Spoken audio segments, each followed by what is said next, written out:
for temper tantrums, aren't we, Vanessa?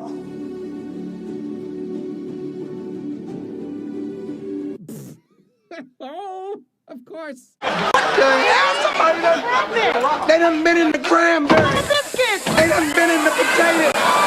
They done been in the damn. Stop. Hold up.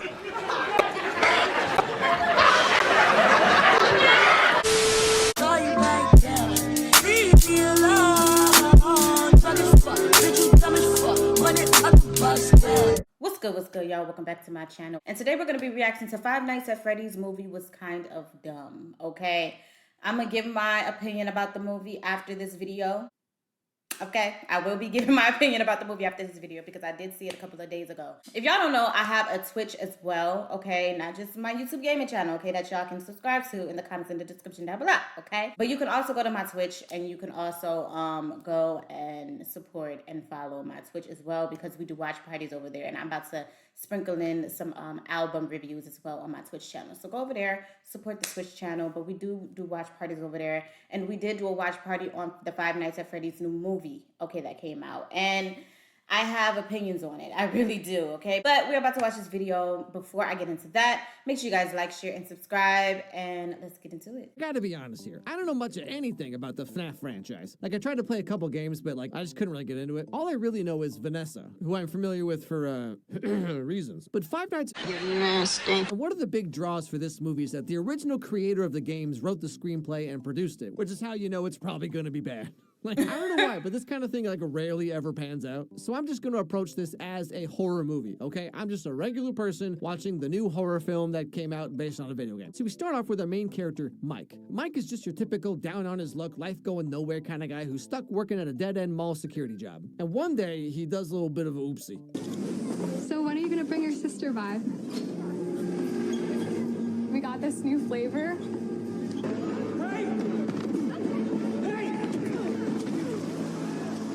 Yeah, okay, I'm already gonna call shenanigans here. No mall in America looks like this anymore. This must be set, like, way in the past, because I don't see a single payday loan / pawn shop anywhere. Turns out this guy he beat up was actually just the kid's dad, and Mike gets fired from his job. So now he has to go talk to someone to try and find a new job, which always is just, like, the worst experience you'll ever have. I'm gonna be brutally honest with you here, Mike. Given your track record, your options are gonna be extremely limited.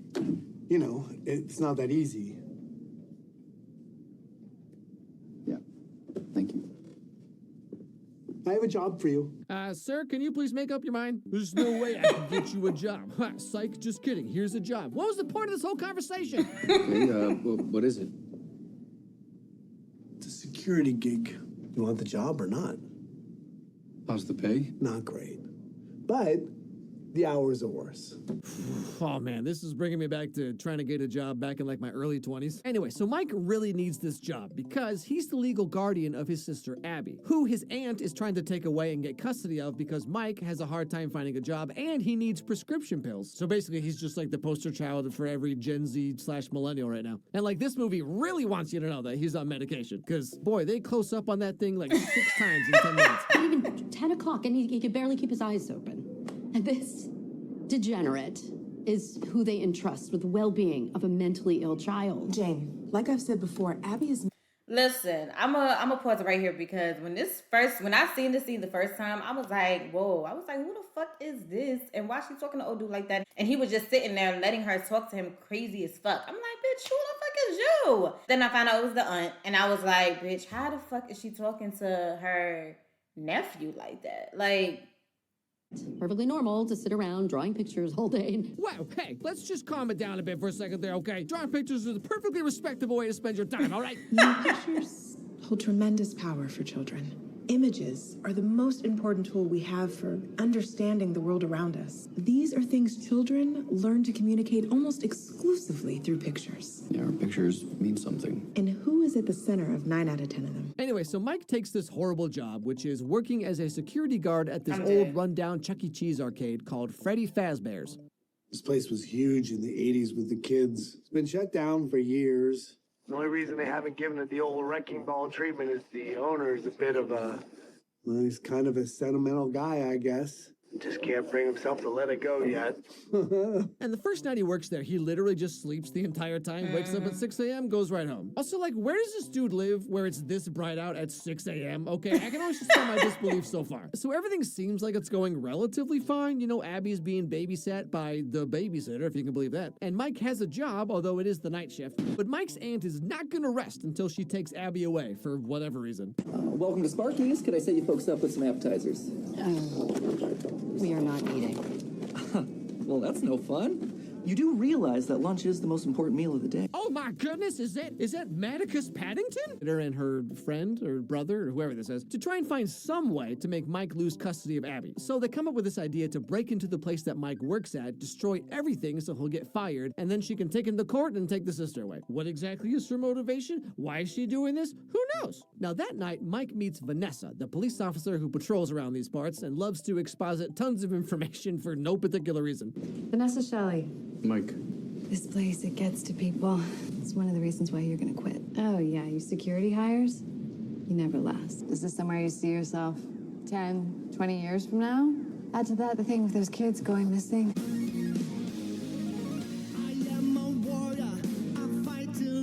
This is... The best thing you've seen in your entire life?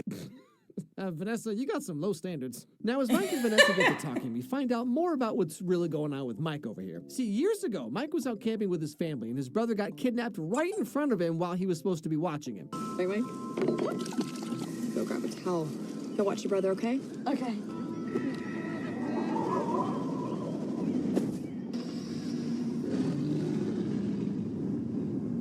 Garrett?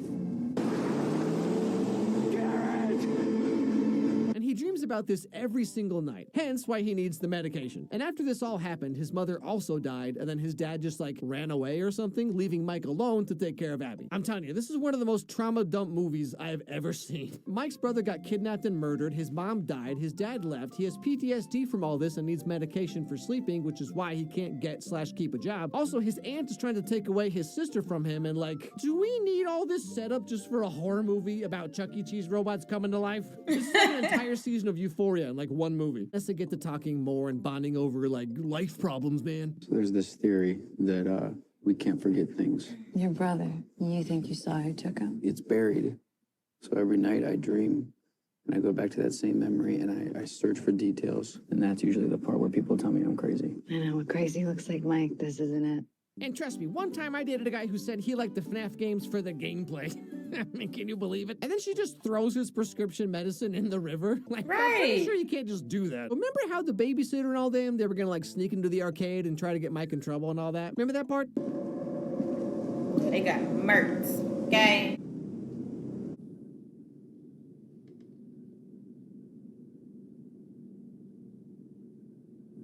Yeah, so for some mysterious reason, the babysitter is not answering the phone anymore. Therefore, he has to take Abby to work with him. And of course, like, she thinks this is awesome because she's like 8 or whatever. But that night, while Mike is doing his strenuous job of sleeping while listening to nature sounds, Abby gets up to go to the bathroom, and guess what happens? Hello?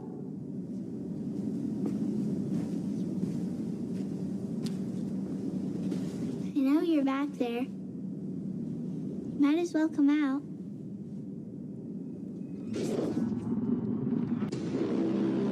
But hey, don't worry, turns out it's all fine. The robots are just tickling her, which honestly sounds way more horrifying, but sure, whatever. Abby?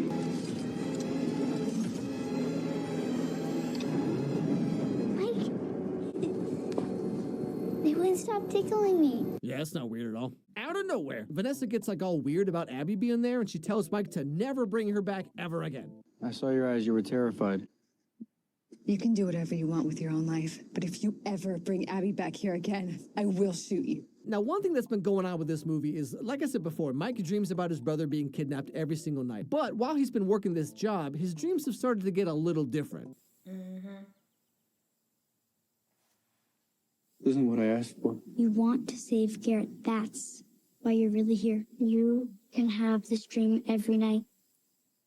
How? We want Abby. Now, Abby can also see these kids. Like, I don't know if it's just in her dreams or if she can, like, literally see them. But all the same, Mike tells her to ask them if they can tell her to tell him who took his brother all those years ago. Because we don't have enough emotional tension already. So sure, yeah, let's have Mike also be trying to avenge his brother in the middle of all this. Why not? Now, like I said, Vanessa doesn't want Abby to come around anymore. So Mike has to call his aunt to ask her to watch Abby for the night. But the robots, who we find out are actually being controlled by the dead ghosts of the children that went missing years ago. Anyway, they really want Abby, and they kidnap Mike and Vanessa so they can go get Abby themselves. And this is when we finally learn what's really been going on the whole time. In the 80s, when those kids went missing, he knew the parents would cry and the police would come looking, and he knew there's one place they'd never think to check because it's not just their ghosts that are inside of those machines. It's their bodies. What's happening in this movie? This dude kidnapped these kids and put their bodily remains in the Chuck E. Cheese robots? This movie goes from weirdly wholesome to insanely dark so fast. The kids, they don't want to hurt anyone. It's him. He influences them somehow. You need to tell me who he is. He's my father. Uh-oh. Of course. How many more plot twists can we possibly fit in one movie? Mike's brother was kidnapped by the same guy who killed the other kids in the 80s and put their souls into his robots, who killed the people working for Mike's aunt who's trying to take Mike's sister away. Oh, also, this man is Vanessa's dad. I'm sorry, which Kingdom Hearts game is this? And while this is all happening, Freddy just, like, goes to Mike's house. They're all waiting for you. It's time to go play.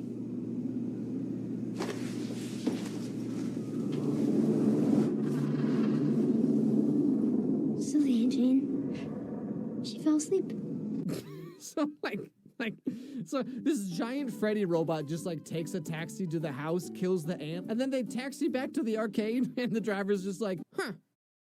Because my name is Karikin. Anyway, so the end of the movie is Mike trying to save Abby. He gets attacked by an evil robot cupcake, as one does. Abby hides in the ball pit, which would honestly just be like the worst place to go, because you know there's like 20 years of kid barf in there. And then Vanessa's dad shows up in his like rundown yellow rabbit suit to do scary rabbit stuff, I assume. Lucky me! First I killed your brother. Now I killed you. Drop the knife. No over temper tantrums, are we, Vanessa?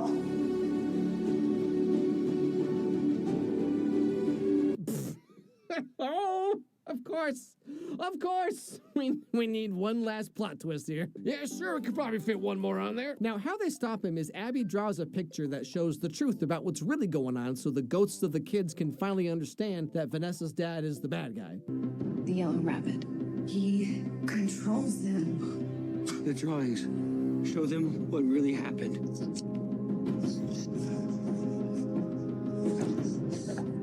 Thank you.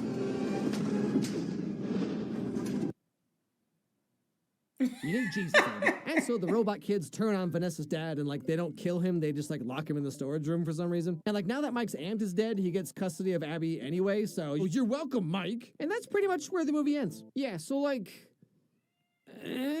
I think the movie could have been pretty okay if they trimmed out like half the backstories and had way more scary parts. Because like the movie was advertised as like a spooky horror thing, right? And the games are about surviving the night while the terrifying robot animal dudes sneak around when you're not looking. But like this movie feels like the creator guy was just so gosh darn proud of his game lore that he shoved like 10 games worth into one movie. I guess if you're like a huge fan and you really want to see the complete nonsense lore up on the big screen, then like maybe you'll get more out of it than I did. The animatronics that the Jim Henson Company made for this movie are really cool though, but like they're not in the movie nearly enough. Most of this movie is just people talking about their traumatic backstories that we didn't even need in the first place. Much like a lot of movies I've talked about over the years, like the real main issue here that I have with the movie is that it doesn't seem to know what it actually wants to be. Is it about scary robots killing people? Is it about a guy fighting for custody of his sister? Is it about a guy dealing with his dark past? Is it about ghost children getting revenge on their kidnapper? Is it about a girl dealing with her abusive dad? Because like right now this movie's trying to be all of them at the same time. I guess all of this story is just directly from the games, but like that doesn't mean it's good though. When a game story is fed to you piece by piece over like 10 games, the reveals and lore dumps mean a lot more because of the context in which you get them. But when you just lay it all out in a movie like this, like Like I said earlier, if you're a huge fan of Five Nights at Freddy's, you've played every game, you've watched every MatPat or Markiplier video or whatever, you'll probably get a lot out of this. Like, it's definitely made for you. But if you're just looking for a good horror movie, like, this is not it. I kind of get what he's talking about when it came to this movie. It was all over the place. And I'm not really a big fan of the game either. I tried to play it, and it just was not hitting for me. It was not hitting for me, bro. It really wasn't. And I have to rate the movie at least like a 5 out of 10. And because of the reasons that he listed. Like, it was all over the place, a lot of plot twists. It was just like, for somebody that never knew about the game or just want to watch it because it's like a horror film, they're not really going to like it for real. I don't think they're going to really, like it. But somebody that actually liked the game and knows all about the franchise and everything like that, they probably would think it's decent. They probably would. You get what I'm saying? But me personally, I really didn't like it for real. I really didn't. It could have been better. It was okay. It was okay. It could have been better. That's all I have to say. Tell me in the comments, what did you guys think about the movie? All right, leave your comments down below. Thank you guys so much for coming through. Make sure you guys like, share, and subscribe. Also follow my gaming channel, which is going to be in the description and in the comments down below. And I will see you guys in the next video. Peace. Fanatics with the fucking plug.